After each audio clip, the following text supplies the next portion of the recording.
느껴지죠? 예. 그죠? 질문하는 것처럼 계속 질문이 이어지는데 마지막 빵빵빵 같은 예, 음절도 똑같습니다. 에스 무스 차이, 에스 무스 차이, 무스 에스 차이, 에스 무스 차이. 예. 이 무의식을 이렇게 지배했던 겁니다. 예. 베토벤은요, 그 수입에 비해서 굉장히 구두쇠였습니다. 그 시중에 여러분 가시면은 베토벤 가계부도 최고로 나와 있어요. 평생 뭐 버리는 적 없고 다 꼼꼼하게 적어 놓는데 수입 지출 관리도 굉장히 철저했습니다. 그래서 한 푼도 허투루 쓰는 게 없고 포도주를 그렇게 좋아하고 이 미식가죠. 커피도 좋아하고 그죠. 이랬는데 포도주 좋아하는 사람은 다른 거 줄여가지고 좋은 포도주 사 먹으려고 하는데요. 예, 수입에 비해서 저렴한 포도주만 먹게 돼요. 왜? 늘 어떻게 보면 프리랜서의 기본 예, 그 뭐라 그러죠? 자세가 아닌가 싶기도 한데요. 베토벤이 또 위대한 점, 생활이라는 측면에서 보면요. 스스로 선택한 음악사 최초의 프리랜서 작곡가입니다. 자, 이 얘기가 뭐냐면 능력이 안 되면 어쩔 수 없이 프리랜서로 살아야 되는 거는 어느 시대나 마찬가지인데요. 그 시대 음악가한테는요, 뭐가 항상 그 숙제냐면, 뭐가, 여러분도 마찬가지 아닙니까? 그 안정된 직장에 가서 평생 보장받을 수 있다. 얼마나 꿈 같은 일입니까? 음악가들도 마찬가지입니다. 돈 많은 귀족이나 왕실에 들어가가지고 평생 거기서 먹고 자고, 예, 걱정 안 하고 살 수 있는 거. 그런데 베토벤은 뛰어난 음악가였기 때문에 스스로 원하면 어느 귀족집에도 들어갈 수 있는데 스스로 박차는 겁니다. 나는 혼자서 생계를 꾸려 나가겠다. 왜? 간섭 안 받겠다. 자유의지에 의해서 내 삶을 또 내 음악을 그렇게 하겠다. 자, 그랬으면 이 사람은 뭐 현실에 동떨어진 이상주의자인가? 아니요. 오히려 더 철저하게 현실을 컨트롤합니다. 그렇게 살기 위해 가지고 자기 수입, 지출 철저하게 관리하고 빈틈없이 이렇게 살았던 작곡가입니다.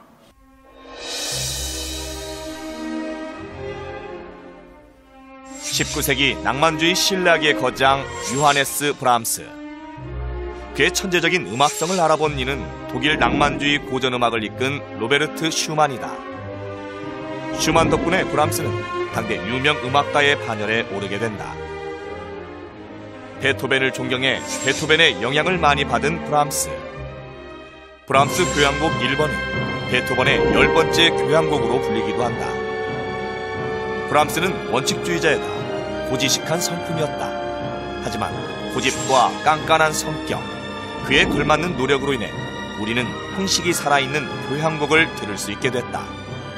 고독한 정서가 짙게 깔려있는 그의 4개의 교향곡. 그의 곡들에는 사랑과 열정, 고독이 묻어나기 때문에 가을에 잘 어울리는 음악으로 꼽히며 가을의 전설이라 불리게 됐다. 브람스는 평생 독신으로 보냈고 일평생을 흠모했던 클라라 슈만이 사망한 다음 해에 세상을 떠난다. 고전주의 형식체계를 지키면서 낭만주의 정서를 결합해 훌륭한 작품을 만들어낸 브람스. 바흐, 베토벤과 더불어 독일의 3대 거장으로 불리는 독일이 낳은 위대한 음악가다.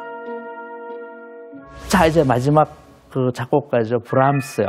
아까 베토벤이 바흐를, 이 사람 베토벤은 워낙 자존심이 강해서 웬만해서는 누구 이렇게 칭찬하거나 존경한다는 소리 안 하는데 바흐에 대해서만큼은 굉장히 격앙된 어조로 얘기를 합니다. 근데요, 브람스에서 베토벤은요, 그거하고 또 비교가 안 됩니다. 이거는 존경 정도가 아니라 거의 신격화하는 그런 생각을 가집니다. 그러니까 한스 폰 빌로가 아까 그 브람스하고 굉장히 절친했다고 얘기하는데요. 브람스가 베토벤 특히 모든 장르에서 베토벤이 너무 부담스러운데 교향곡 너무 부담스러워서 베토벤이 시도하지 않은 다른 걸 어떻게 감히 할 엄두조차도 못 냅니다. 그래서 40이 넘은 나이에서야 겨우 첫 번째 교향곡을 세상에 짱 내놓는데 조마조마 두근두근 사람들이 뭐라 그럴까. 근데 한스 폰 빌로가 칭찬한답시고 하는 얘기. 야, 이거는 베토벤의 교향곡 10번이다. 베토벤이 9번까지 썼죠. 그러니까 와, 이제 베토벤 수준이다 하고 칭찬했는지 모르겠지만 우리가 한 번 더 생각해 보면 이게 칭찬인지 욕인지 왜 그렇습니까? 예술가는 자기 독창적인 세계가 있어야 되는데 베토벤의 10번이다. 이러면 이건 조금 이제 생각하기에 따라서는 다르게 들릴 수 있죠. 그럼에도 불구하고 브람스가 몹시 기뻐했다.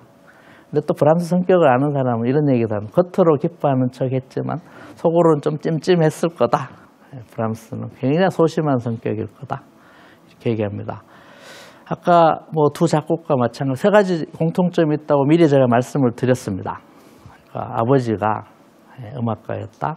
그러니까 이 아버지 홀은 연주자였고요. 또 콘트라베이스도 곧잘 연주했다고 합니다. 근데 늘 어디 고정적인 직장에 있어서 연주했던 건 아니고 필요할 때마다 오페라 하우스든지 뭐 이렇게 불려다니는, 어떻게 보면은 아까 베토벤은 스스로 선택한 프리랜서 작곡가였다면 아버지는 선택받지 못한 프리랜서 음악가였다. 이렇게 얘기할 수 있을 것 같습니다. 예, 어려서 그래도 아들의 재능을 눈여겨봐서 제대로 교육을 시켰고요. 근데 문제는 지금 보세요. 이 프리랜서 의도치 않은 집안 형편이 어려웠겠죠. 소년 가장처럼 10대 때부터 이 스스로 생계뿐만 아니라 가게에 도움을 줘야 되는, 또 밑으로 동생들이 또 줄줄줄 있습니다. 그래서 그 스스로 회고하기를 함부르크에서 이제 태어나고 자랐는데, 여러분 함부르크라는 도시는 항구 도시죠. 거기에 선원들이 드나드는 선술집에서 피아노를 치면서 그렇게 생계를 유지해야 됐을 정도다. 이렇게 얘기합니다. 그래서 처음부터 뭐 음악가로서 독립된 음악가로서 생계를 유지한 게 아니라 생계형 작곡가, 음악가였기 때문에요. 이제 반주자로서 먼저 이제 인정을 받습니다. 먼저 레멘이라는 바이올리스트의 반주자로서 투어를 따라다녔고, 나중에 요하임이라는 당대 최고 이제 독일어권의 가장 대표적인 바이올리스트입니다. 두 사람 그렇게 이제 반주자, 연주자로 맺어져서 평생 그 우정을 나누게 되는데요. 이렇게 돼가지고 요하임의 눈에 띄고 또 그 인간적인, 음악적인 면모뿐만 아니라 인간적인 면모에도 깊은 신뢰를 느끼게 돼서 요하임이 슈만한테 소개를 합니다. 그 당시 이제 가장 대표적인 작곡가 중에 한 사람이고, 슈만은 또 문필가로도 유명해서 음악 잡지를 또 스스로 발행하게 됐는데요. 굉장히 이 동시대에 대한 책임감이 커서 재능 있는 젊은 음악가들을 자기 잡지에 많이 소개했습니다. 그래서 브람스를 진짜 입에 침이 마르도록 칭찬하고 소개하고 해서 드디어 스스로 이제 독립할 수 있는 기반을 가지게 됩니다. 자, 그래서 슈만이 어떻게 보면은 뭐 어려서부터 가르친 그 스승은 아니지만 이후 그 작곡가로서 독립하고 우뚝 설 수 있게 만들어준 제2의 그 스승이다. 평생 스승이면서 또 은인으로서 생각할 수밖에 없는데요. 문제는 이 슈만을 존경하는 만큼 그 슈만의 부인이죠. 부인이고 당대 최고의 사실은 피아니스트였습니다. 많은 사람들이 그냥 뭔가 추측하기를, 만약에 이 클라라가 슈만의 부인입니다. 남자로 태어났다면은 이 뭐 슈만, 브람스 다 그냥 아래로 두는 그런 음악가로 이제 우뚝 서지 않았을까. 그래서 그랬는지 이제 브람스가 점점 마음이 이제 그쪽으로 기울어지게 되고요. 실제로 두 사람이 뭐 어땠는지는 모르겠지만 틀림없는 것은 심정적으로 굉장히 스승의 부인 이상 연모하는 감정을 느끼고 그렇게 주고받는 편지도 있고 그렇습니다. 근데 중요한 거는 여기서 그런 로맨틱한 얘기가 아니고요. 브람스가 그 독신으로 산 거에 대해서는 우리가 다르게 해석해야 된다. 왜냐? 역설적으로요. 책임지는 게 너무 무서워서. 책임지는 게.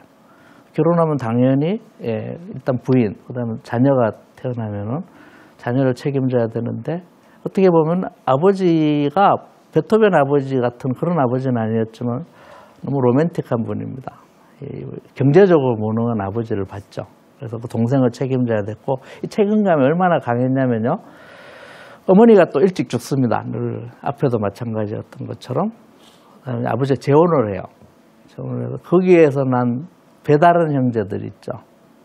계모 배달원 형제까지 끝까지 책임을 집니다. 그러니까 도대체 브람스는 돈 벌어가지고 자기를 위해서 뭐 쓴 게 있을까 싶습니다. 또 여기 더해가지고 아까 그 슈만이 죽고 이제 클라라하고 굉장히 애틋한 감정을 서로 주고받았다 했는데 이것도 끝까지 책임집니다. 자기 스승이자 은인인 슈만 또 자기가 사랑했던 클라라 사이에 태어난 그 자녀들의 문제까지 죽는 순간까지 신경을 쓰고 책임을 집니다. 자, 자기의 생명과도 같았던 클라라가 결국 먼저 세상을 떠나게 되는데요. 거의 비슷한 시기에 둘 다 이제 심신이 다 쇠약하게 됩니다. 근데 스스로도 병상에 누워있는 처지에 이제 클라라가 많이 아프다는 얘기를 듣고 멀리 떨어져 살았는데요. 클라라를 위로하기 위한 이 음악을 작곡을 합니다. 4개의 음숙한 노래다. 해서 그 마지막 4번째 노래가 신약 성서에 나오는 고린토전서에 나오는 사랑에 대해서 사랑은 오래 참고 등등등 있죠. 그걸 가사로 해가지고 노래를 써서 이건 오로지 클라라 병상에 누워 있는 클라라를 위로하기 위해서 어떻게 보면은 위로한다고 해서 물론 뭐 쾌차에서 일어나기를 원했겠지만 또 한 가지 뭡니까? 앞에 이 작곡가들 다 이랬던 것처럼 그 운명을 받아들이고 뭔가 편안하게 그 마지막을 맞을 수 있도록 그런 배려가 아니었나 생각이 됩니다. 자, 들어보실까요?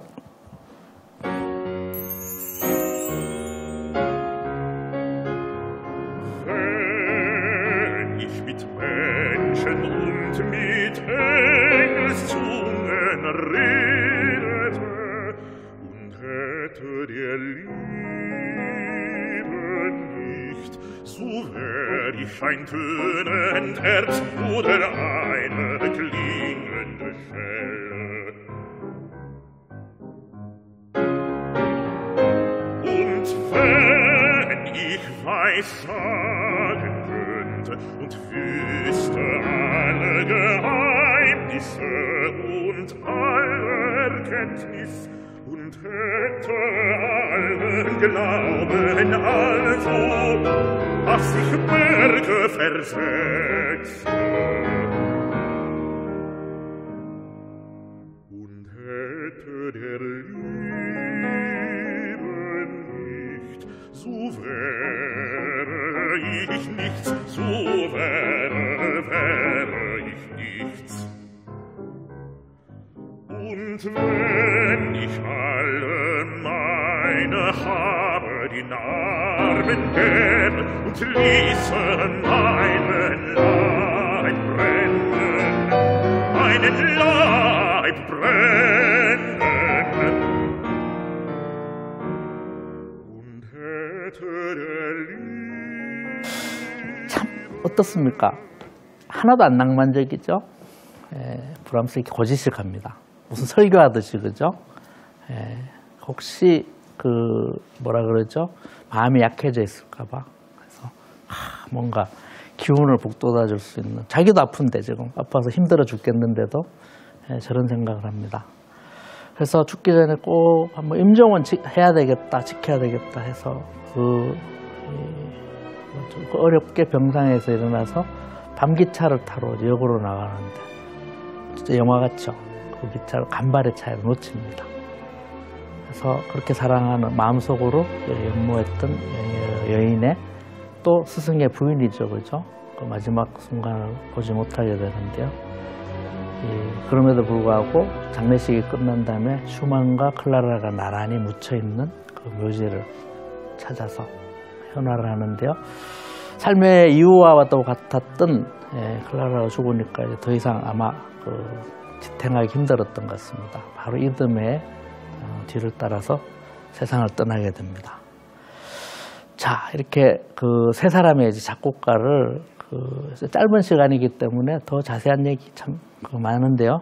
줄여서 이렇게 얘기를 했는데, 물론 그 음악이 위대하게 남아서 우리 가슴을 이렇게 적셔주고 있지만, 그 생활인으로, 한 사람 생활인으로 특히 뭡니까? 여기서 중요한 건 책임감이라는 거죠.